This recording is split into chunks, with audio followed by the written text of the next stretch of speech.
Today we will study about the branches of geography. Well, geography may be studied either as systematic geography or it could be studied as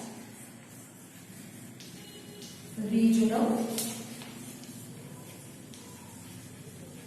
geography. Okay, so firstly let us begin with the systematic geography. In systematic geography, we select one geographical factor. So here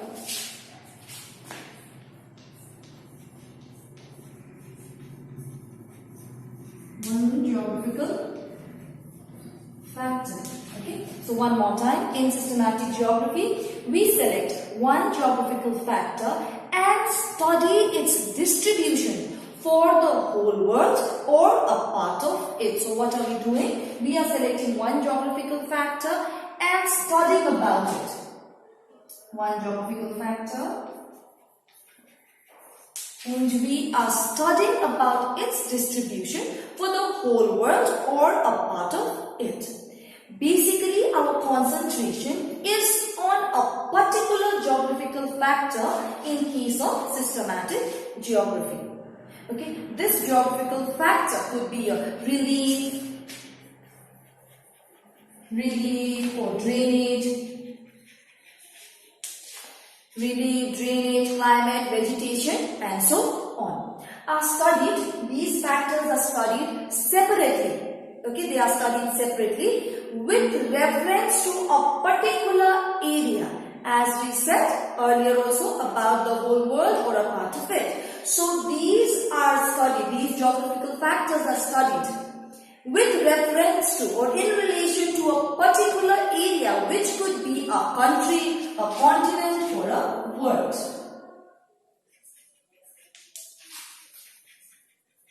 Country, continent, or the whole world.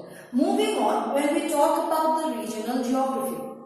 Regional geography considers the areas, it considers the areas as a whole first and aims at identifying those geographical factors which in their union create the different character of the region. In simple words, we know that no two regions are the same. Each region is different from the other. So, in case of regional geography, it helps us identify the regions. For example, it is different from this. For example, when we talk about regional geography, if we take the Ganga plain or the Chotanagpur plateau, that would be a particular area we are talking about. So we could be talking about the Ganga plain or we could be talking about the Chotanagpur plateau. Rather than talking about the whole country, that is India, we are just taking one particular area out of the country. And then we study the location, relief, climate, vegetation, etc. That will be termed as your regional geography. One more time, here we are taking just a small area. As we said, for example, the Ganga plain. Instead of the whole country, we are just taking a part of it. And then we are studying about its relief, drainage, vegetation, etc. That is termed as your regional geography. We are studying about a particular region only. We do not take the country as a whole in case of regional geography, whereas in case of systematic geography, we could take the country as a whole or the continent or the world as well. So now let us talk about the branches of geography based on your systematic geography, or we could say systematic approach. So firstly, when we talk about the systematic approach, it has been divided into three. Firstly, we have physical geography. Secondly, we have human geography. And third that we have is biogeography.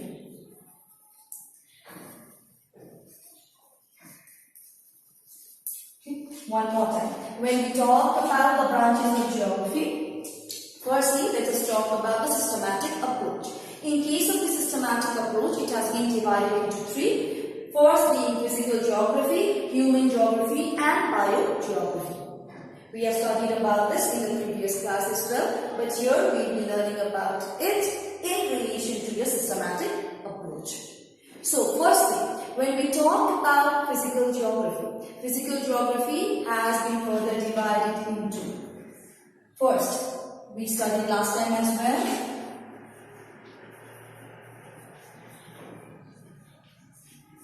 geomorphology, hydrology, C we have is climatology,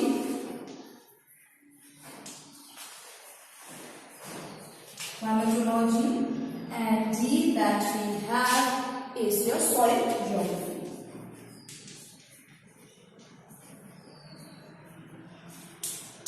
Now next, when we talk about human geography, these has also been divided into, firstly that we have is social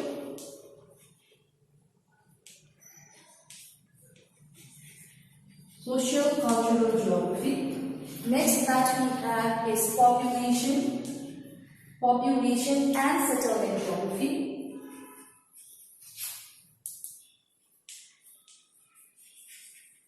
Population and settlement geography.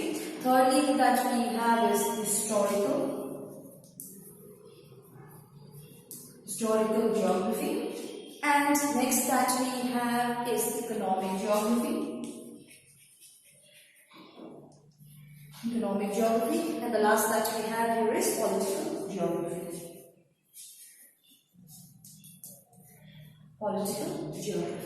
Whereas when we talk about biogeography, it has also been divided into many parts. First being your plant geography.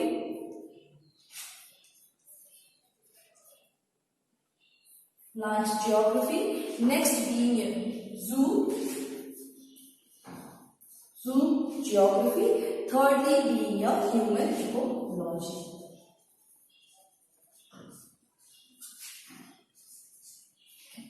So now we will be studying about these. Firstly, when we talk about the physical geography, the first one that we are talking about here is your geomorphology. So this geomorphology, it deals with the study of landforms such as it could be your continents, it could be your mountains, plateaus, plains, etc. That falls under your geomorphology. Second, when we talk about hydrology deals with the study of the ocean, rivers, glaciers, etc.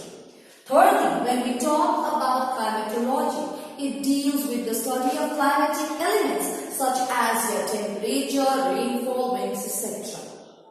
Fourth, that we have is soil geography. It deals with the formation of soil, its types, its distribution, etc. Next that we have is human geography. Under human geography, the first that we have is social and cultural geography. Here, in case of this, we learn about the study of the society. Next that we have is population and settlement geography. In case of population and settlement geography, we learn about the literacy, the sex ratio, etc. Thirdly, when we talk about historical geography, we study about the historical developments.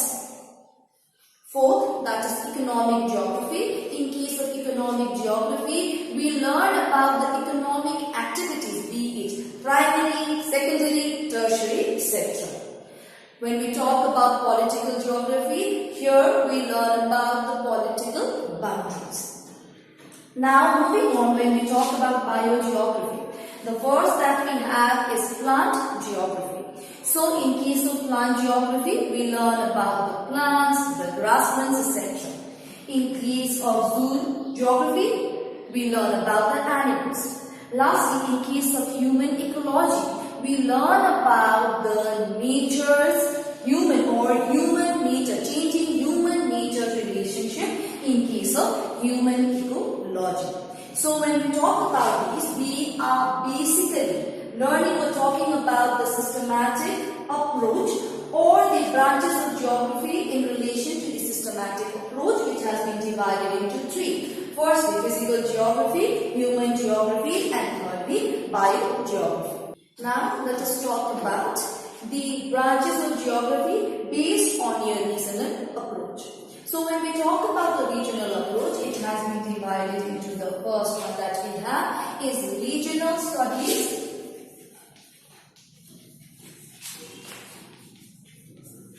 Regional studies, or we could also say area studies.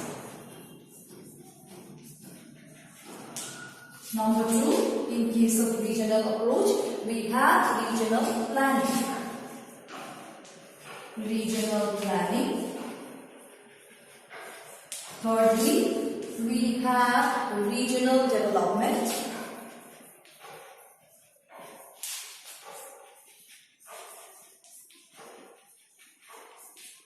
And fourthly, we have is regional analysis.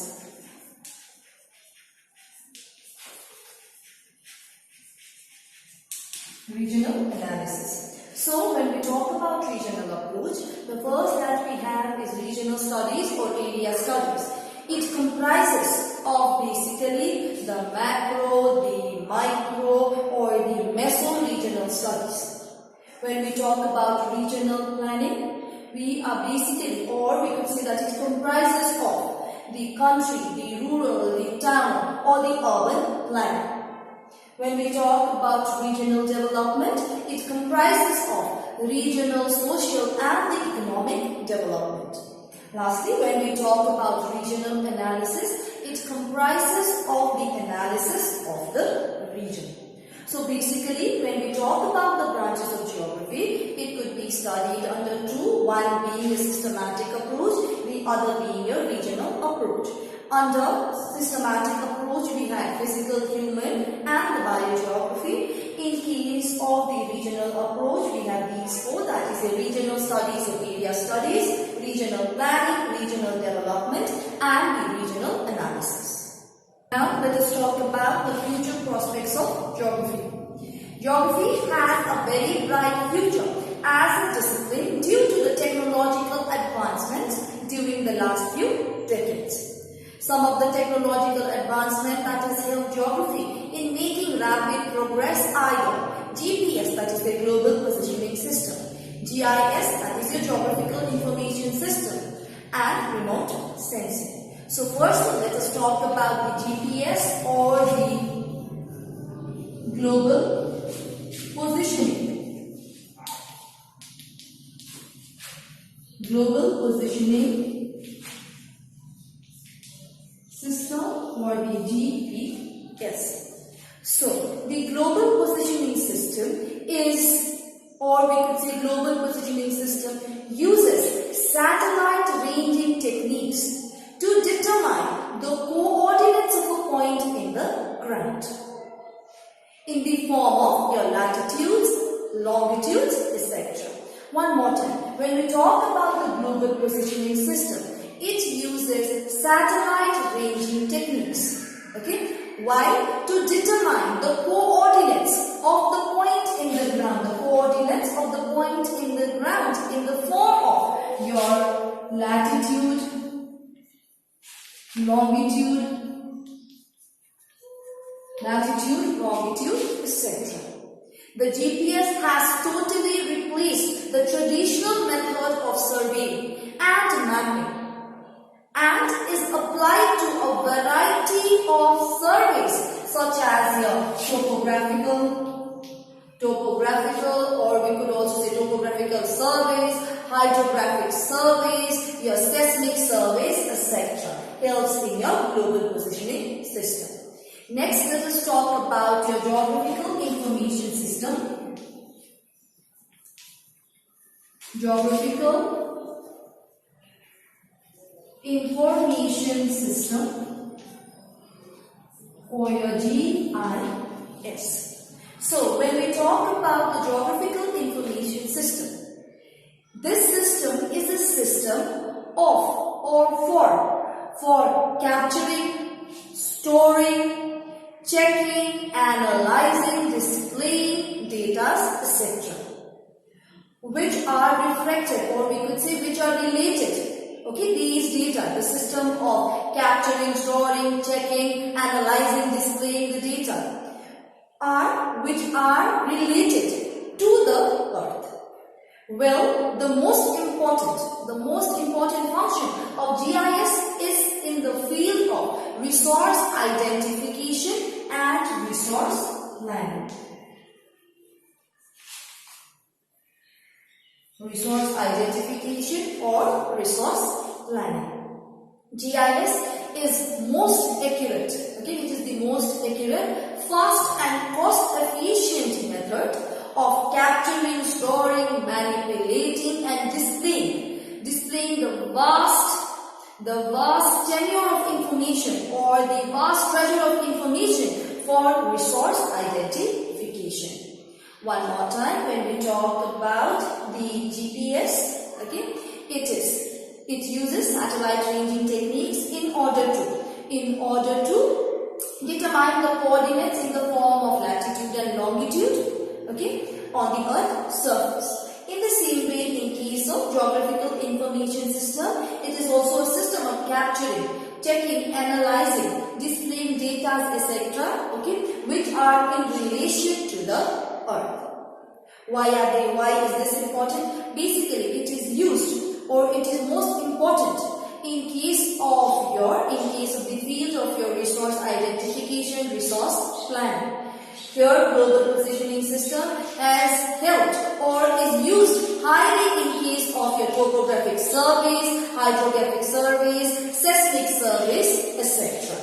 These are the modern methods which have replaced the traditional methods of determining or gathering the information. Next, when we talk about remote sensing, the term remote sensing is defined as the act of acquiring information about a phenomena which is not in intimate contact with the information collecting device. Okay, for example, this is the definition. Let me give you a simple explanation. For example, our eyes, ears may be termed as remote sensors of some kind because it helps us to see, it helps us to hear about certain objects even when our body is placed far away from the objects.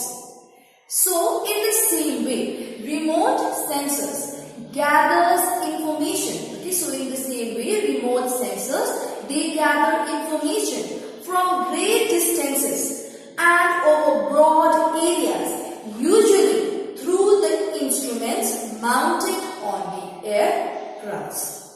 So when we talk about remote sensing may be applied in various fields such as the agriculture,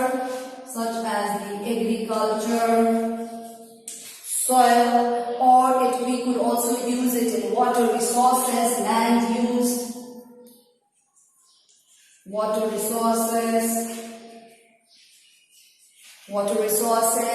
land use, or oceans, marine resources, forestry, geology. Remote sensing may be used in various fields.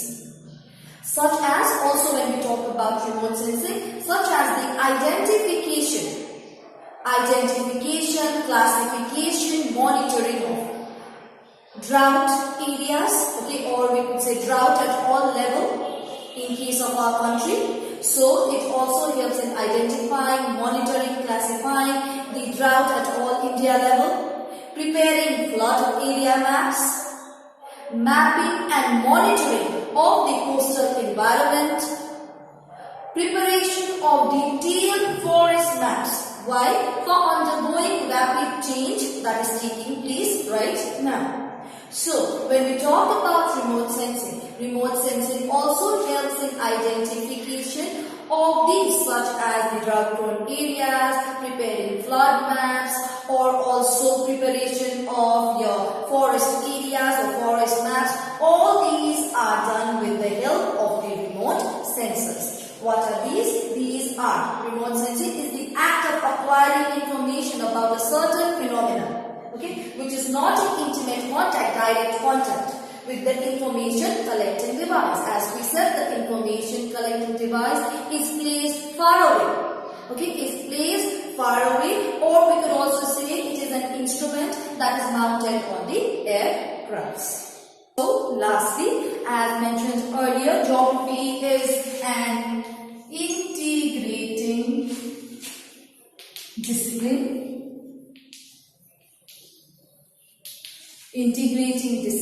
Okay? It not only borrows but also contributes to different fields or different disciplines. Geographical knowledge is applied in a variety of fields such as agriculture, industry, mining, town and city planning, environment management, travel, tourism, etc.